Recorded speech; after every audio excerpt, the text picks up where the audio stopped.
কালকে শিখছিলাম আ ই উ এ ও। আজকে শিখবো কা কি কু কে কো। প্রত্যেকটা ভাষারই কিছু বর্ণমালা থাকে, হ্যাঁ।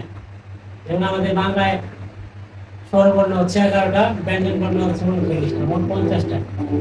জাপানিদের মোট 46টা বর্ণ। ওরা কাতাকানায় লেখে এবং হিরাগানায় লেখে। হিরাগানা হচ্ছে ওদের নিজস্ব ভাষা, নিজস্ব যেটা শব্দ ওরা ওটা হিরাগানায় লেখে।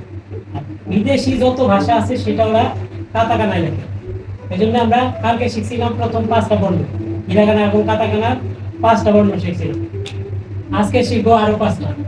কালকে শিখছিলাম আ ই উ এ ও। আজকে শিখবো কা কি কু কে কো।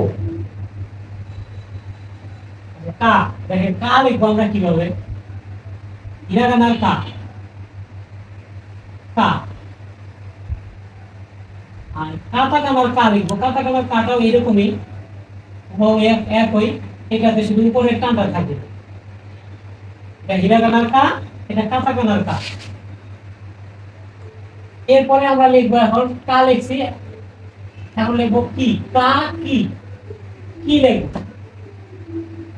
দেখেন কিটা কিরকম, প্রথমে এরকম করে দুইটা টান দিবেন, তারপরে এরকম করে দিবেন, দিয়ে এটা দিতে পারেন, এরকম করে লিখতে পারেন, অথবা এই কার কিটাই আপনি এক টানে এরকম করে লিখতে পারেন। এটাও হিরাগানার কি, এটাও কি, আপনি দুই ভাবে লিখতে পারেন।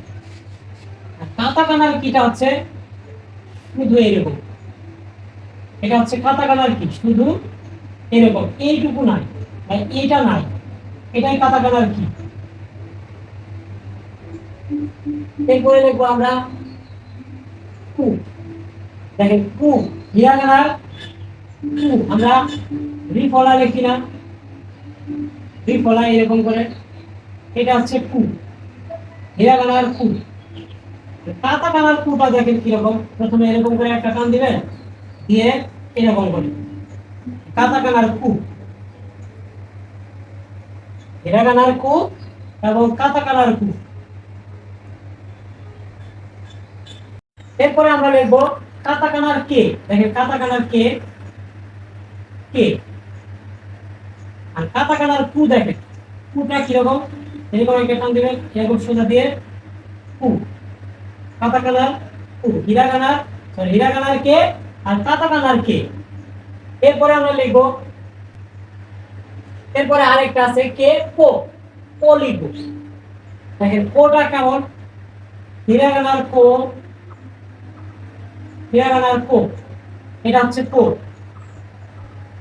কাতাকানার কোটা কেমন দেখেন এরকম, এটা হচ্ছে কো, এটা কাতাকানার কো, এটা হিরাগানার কো। এই হচ্ছে লেখা।